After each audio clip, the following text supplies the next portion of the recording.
بسم الله الرحمن الرحیم.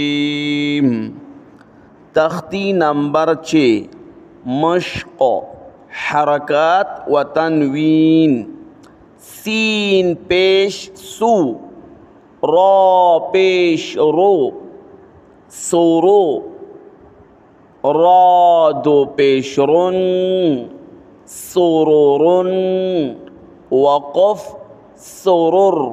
پرا باندې چې کله پیشي ومه ورته ویل شي نو دا را به پر وای غټه به وای، چې کله په دو پیش وي نو ام به غټه وای. سرور.